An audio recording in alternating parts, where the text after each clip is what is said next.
their parents were cousins. Here's what's coming up on the Nice Guys on Business. His father was an entrepreneur, and he's an entrepreneur. He's also a CPA, and he's also a lawyer, right? And his daughter just graduated from law school, and he just couldn't be more proud of her, right? I think to myself, look, I want my daughters to go do whatever they want to do, but fuck me, does the world need more goddamn lawyers? You're listening to the Nice Guys on Business podcast. Even in an English accent, this still sounds like a rubbish show. Looks like they picked the wrong week to quit amphetamines. Need an education on how to grow your business? The Nice Guys are here to help. Learn about great customer service, networking, and how just being nice can help you prosper. Now, here are your hosts, Doug Sandler and Strickland Bonner.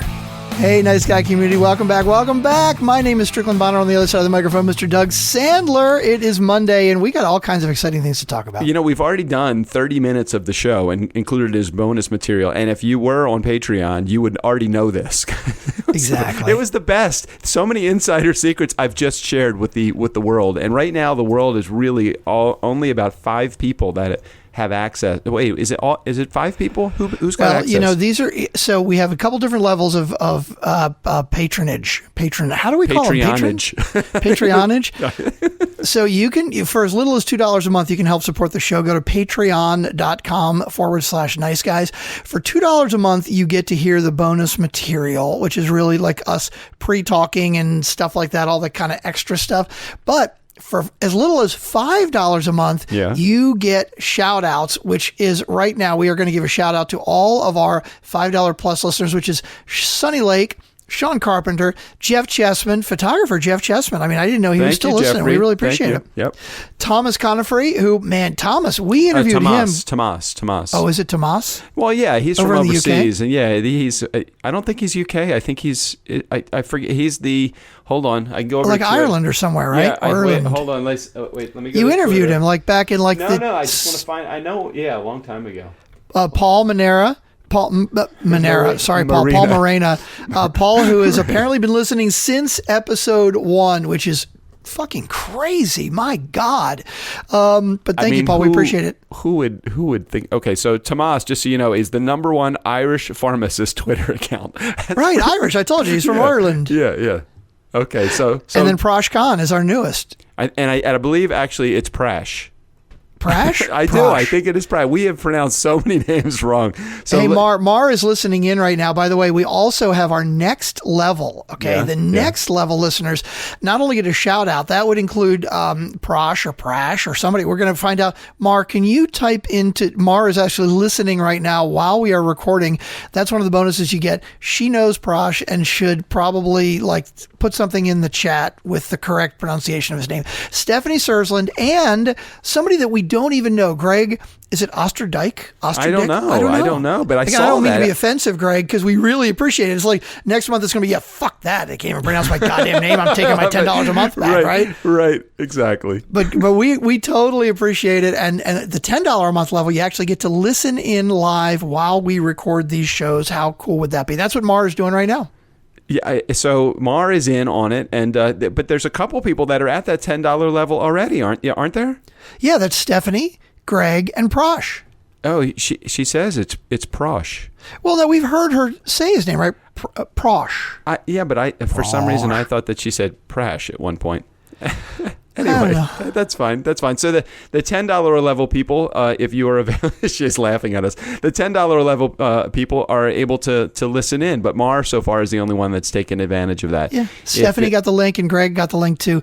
And we're going to have to record outgoing voicemails for you guys. At the $10 level, we also get a voicemail message from the Nice Guys, like to use on your phone or wherever. And the bonus material, I finally figured out how to post because Mar taught me how to post it. She walked through and figured it out.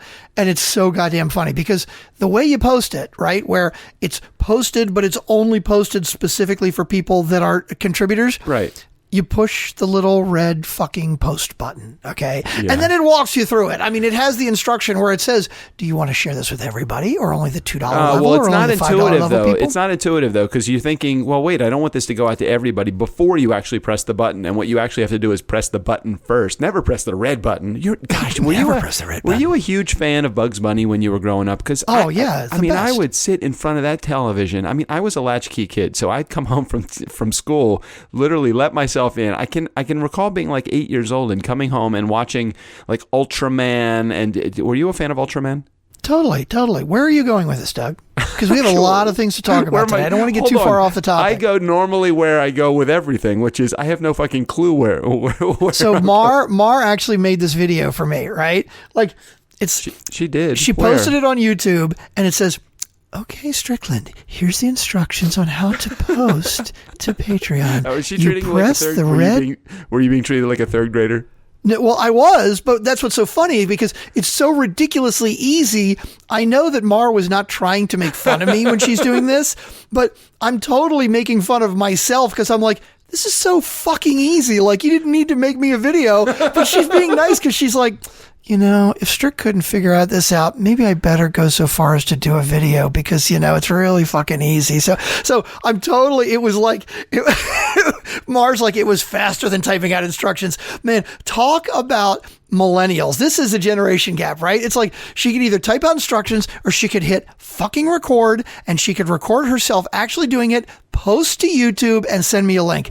You know, it's so fucking smart. I would never think about that. So, like, take a screen, like, do a screen capture as you're I'll actually send you doing the link. stuff? She basically did a screen capture and just posted it right to. In fact, you know what? That's going to be bonus material because if you're in the bonus material, you're listening to this episode right now. Get the bonus material. You're going to watch Mar do this, and you'll get to hear Mar walk me through it. And when you get to the end, you're going to be like, how fucking stupid are you, Strickland? I mean, it couldn't have been any easier. My God, you had to have somebody teach you how to do that? So, wait, but let me come back for a second. So there is a way to actually do... by the way, Mar is saying, no. Okay, we'll talk offline, Mar. I don't want to embarrass you like that if you don't want, because the instructions are really good, and it's totally not like you're making fun of me. I'm making fun of me because it was so stupid. Yeah, Mar, if anybody should be embarrassed, it would be Strickland, not you. And that's okay. Right. That we're open game for any level of embarrassment. But wait, before we even talk about that part, I just want to, we already did talk about that. How do you actually do a screen capture? Is that something possible? We'll have to ask Mar. I know there's some very easy way to do it. I'm sure there's software, or maybe you just do it live to YouTube. I don't know. Maybe you go to YouTube and just hit record. I don't know. Yeah, I just didn't realize and a screen share, right? Like I don't even see her. It's just her screen. But I'm sure there's an easy way to do it. We'll talk to our tech expert, Mar, not Posh, and figure out how to do that. And we'll let you guys know. All right. So wait, can we come up with like the ultimate dream team? Because Strick and I, Nice Guy Community, just so you're aware of this, Strick and I are always inventing like ideas, things that it's not even necessarily ideas that we can use to make money. It's more like, let's just come up with a cool idea and see if we can do this, because I think it would be really cool. Like, let me give you a good one. The podcast.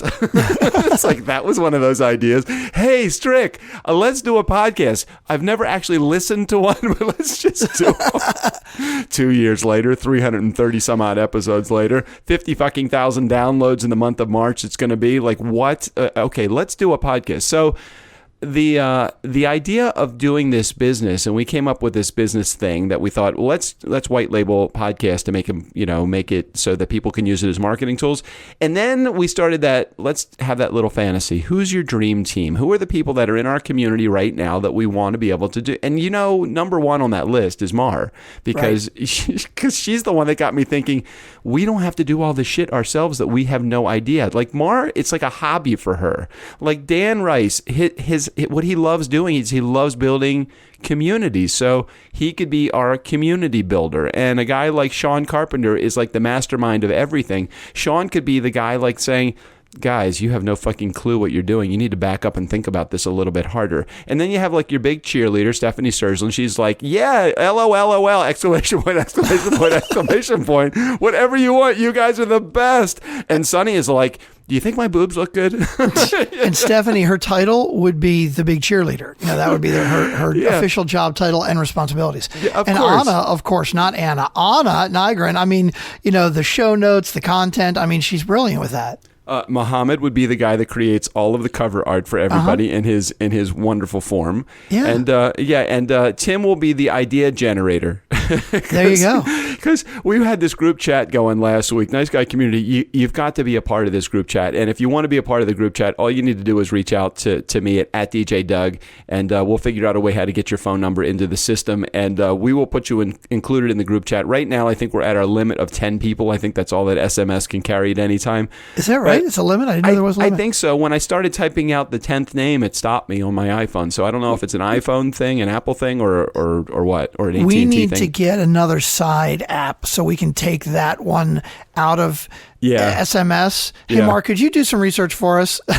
Oh, hey, Mar's our researcher. She's our millennial researcher that knows all the software. I'm sure we could use like WhatsApp or something else. She says you could start a Slack group. There you go. We start a Slack group. Exactly. Yeah, why didn't I think of that? I don't even know what the fuck Slack is. Mar, if you would start a Slack group for us, take notes. Take notes, Strickland. Please, and we're going to get everybody's number. Now, Slack group, I'm assuming Mar is through no idea. Phone, but it's like you download the app on your phone and it's like texting, right? It's it says email, but I don't know. Email. She says email. Yeah, I forgot to mention, like Deb Gabor, she would be the one to reel in all of these stupid fucking ideas and just say, "Hey, listen, my uterus is a homing device for assholes." I think that's what she has. Except she seemed like she had a nice guy she was hanging out with at South by Southwest how about yesterday. That? Way to go. So all of these are the things that are discussed in the little group chat that we have going on. If you have no idea and you are completely lost by this conversation, this is the first episode that you've ever tuned in, welcome to Tuesday's show. This is pretty much how it goes. We are going to move in a million different directions. This week is a little bit different than last week. How many topics did I come to the table with last week, Strick? About 15, I think. And how many did we get to? We actually got to 5 or 6. Oh, that's good. Which was pretty good over the course of both episodes. Yeah. So I'm trying a little experiment in the Nice Guys arsenal of things that we have to do. This week, I've come to the table with absolutely nothing. There was no preparation, no anything, and I'm seeing exactly how long we can carry this. But I've got ideas this week. I've already got topics. No, you have ideas. I have topics. Oh, hold on. You don't have the monopoly on topics, Doug. Come on. Strickland, normally I share with you all of the topics that we talk about before the show, and you've shared nothing with me other than the fucking link how to get here. And okay, you're right. Well, it's because you started a text last night with the group, and you said, hey, give us ideas for the show. I'm out. I'm going to dinner. I'll check in later, right? Well, that's where I got my ideas from. So I figured you had them already because they were on the text list. No, I started that, but then all of a sudden this morning I went on this big rampage of doing a lot of prospecting for the C-Suite radio network, and then I got in a conversation with Jeffrey. You know, every time I send out an email, I CC Jeffrey so that he knows what I'm doing, because I don't know, he likes to stay in control. Okay. So he'll like start sending back and forth ideas to me, and I'm like, I can't. I have a show I have to record in about 2 hours. I know what rabbit hole this is going to go down, and I'm watching the time just evaporate. It gets down to 60 minutes. I'm like, shit, I got to do some show prep. Jeffrey, stop emailing me, please. Just stop emailing me. and then I'm continuing to get emails from him, and then I'm continuing to try to get over to my phone so I can look at the ideas that I started last night by saying, hey guys, come up with some ideas for tomorrow's show. So have you written them down? Yeah, of course. And this is why we are a good team, Doug, because there are times like last week I did no prep whatsoever. I didn't even know who our guests were for the week, and you were all over it. So this week, and I don't want to get to the topics quite yet because they're kind of more serious business topics. So anybody that's waiting for that, you're going to have to wait a little bit longer. You know, Doug mentioned earlier the ideas that we have. You know, my podcast production for you website is finally up and running. Is it? Yeah. So if there's anybody out there that has a podcast and you need production done, just reach out. You can go to Podcast Production for You. And what Strick is saying, not that, podcastproductionforyou.com, pretty much any variety of spelling those things that will get you to the iteration of for or FOR or YOU or U. I got them all. Yeah. So the podcast, the website is new, but the fact that Strickland has been in this business already for the last 2 years, that is not new. So don't let his new podcast, new website be any indicator of the level of experience that Strickland has.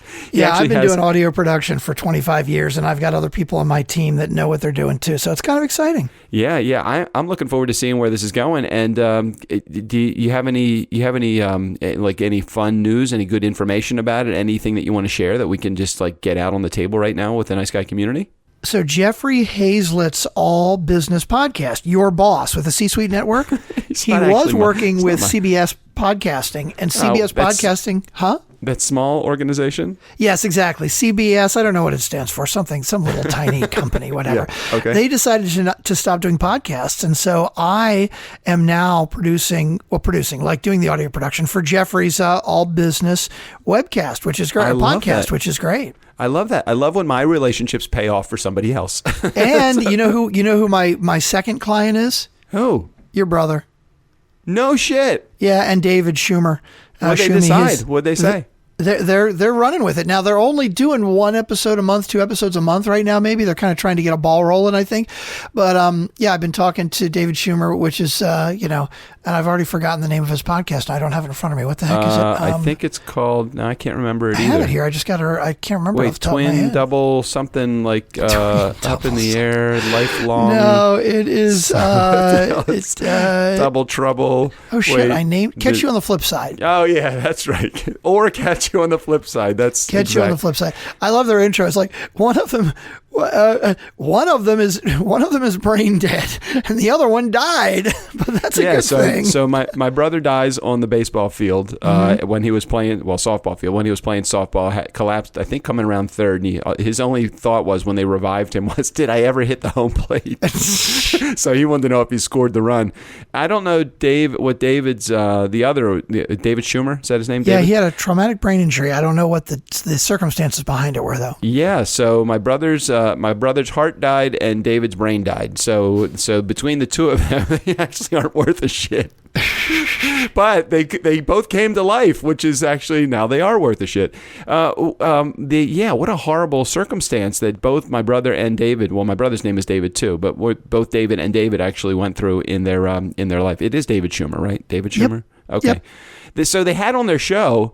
How would you handle this? I think we talked about this. I don't remember if we talked about it on the show or if we just had a conversation about it. Normally, all of our conversations are recorded. Mm-hmm. They had somebody that became the first woman pilot to cross the Atlantic or something like that, and she has no arms. Right, yeah. So they kept referring to her as someone that has no arms and no hands.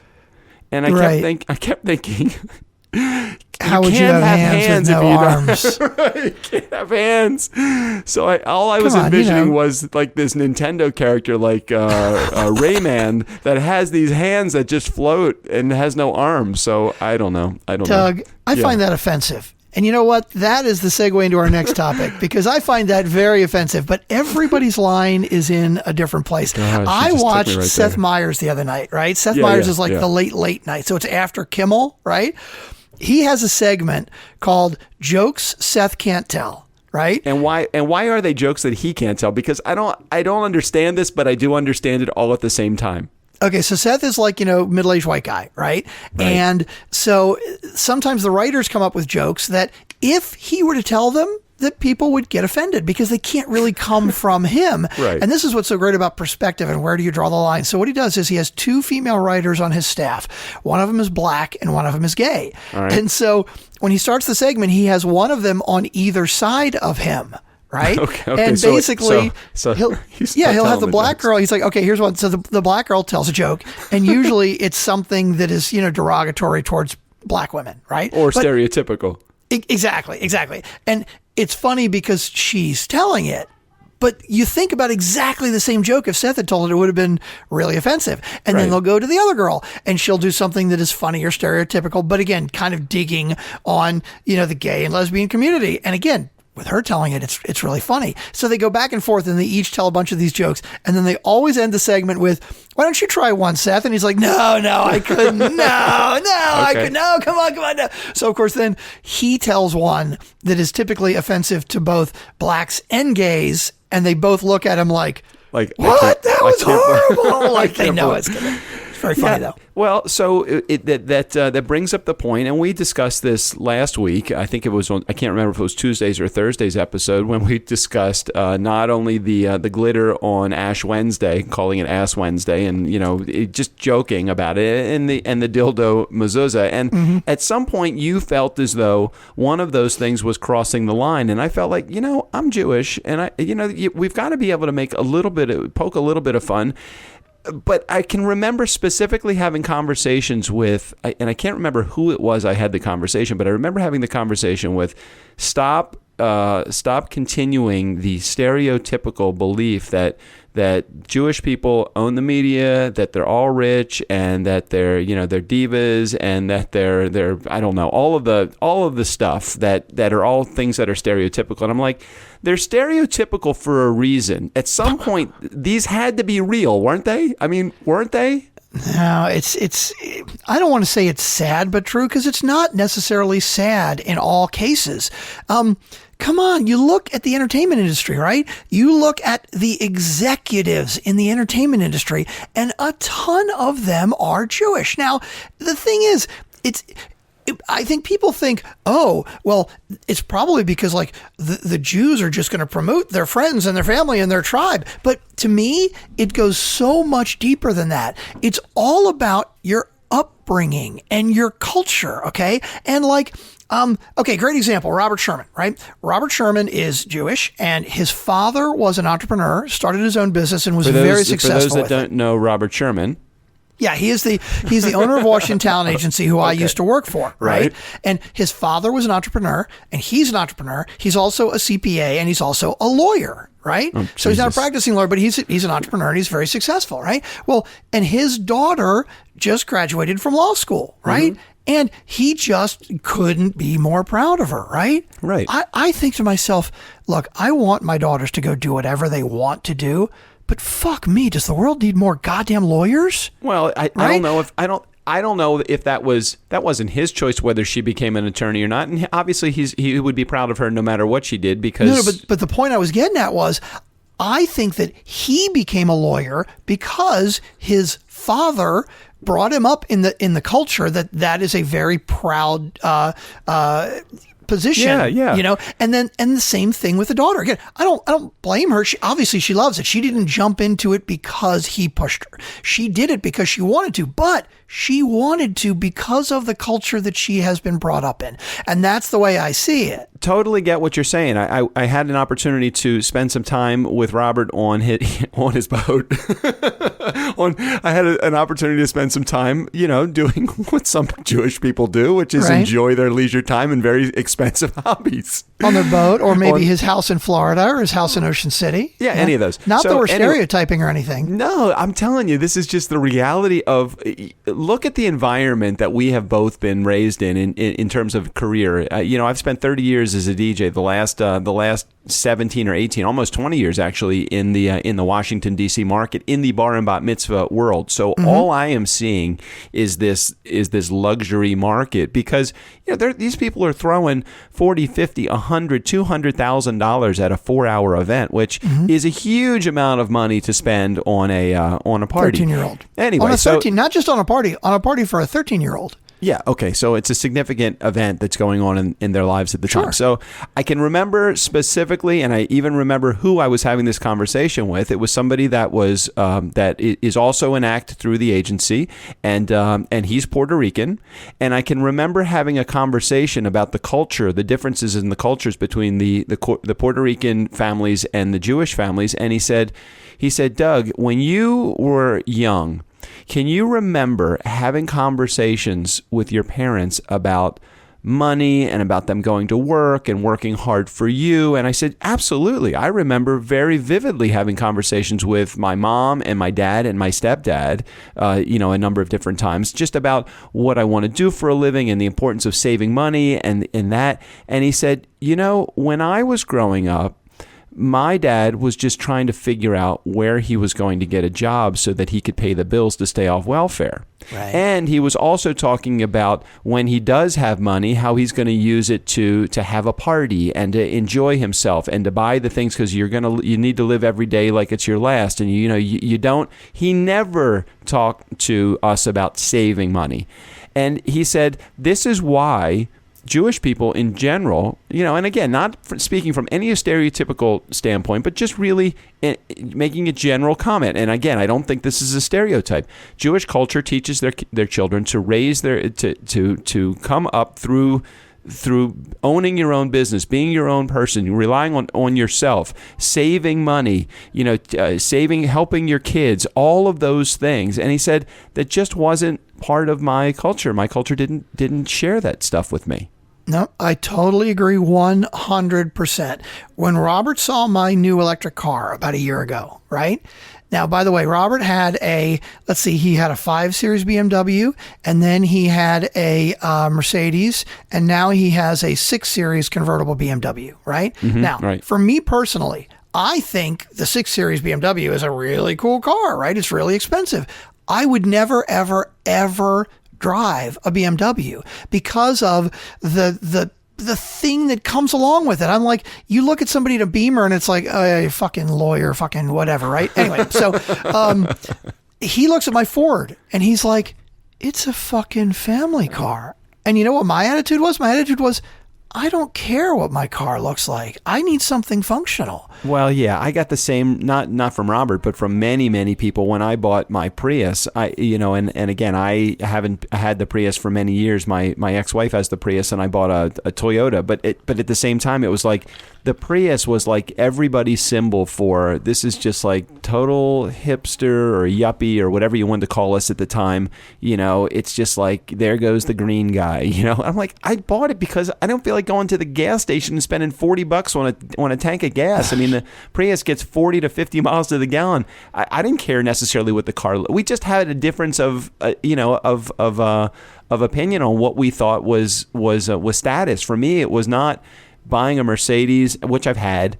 I didn't find anything, and there was no great joy in owning a Mercedes. I've enjoyed having my Toyota Highlander for the last 7 years. I love not having a payment. I love the fact that I'm hoping that it will last another 10 years. I don't really care. It gets me from point A to point B. And so many people are not like that nowadays. They're all like, the money thing is just really, sometimes it gets really ugly. No, I agree. But it is very much, I think, back to the original point, that it is a culture thing. So like when people talk about some stereotypes, and by the way, we'd love to, a lot of these stereotypes that are negative ones, we just need to work to break them. And it can happen, Do we need to, though? Do we need to? It depends on what the stereotype is, right? Like, okay, here's a good one. Actually, I think this is a really good one. I think 10 years ago, 15 years ago, everybody assumed that if you're gay, that like you're not only sexually open, but you're very promiscuous, right? Like you don't care how many partners you have because you're gay. Well, that's kind of ridiculous. Now, back in the 60s, 70s, 80s, maybe that was true because it was so frowned upon that you would actually have a partner that you would spend an extended period of time with and have like a regular monogamous relationship with. But today, that's a ridiculous stereotype that we totally should push aside because it's more accepted by society now. I think that the stereotypes, the negative ones, it is up to us as the one that the stereotype is being aimed at, is up to us to try to eliminate that from anybody's vocabulary. If somebody doesn't want to feel like, I don't know. I mean, I don't even know.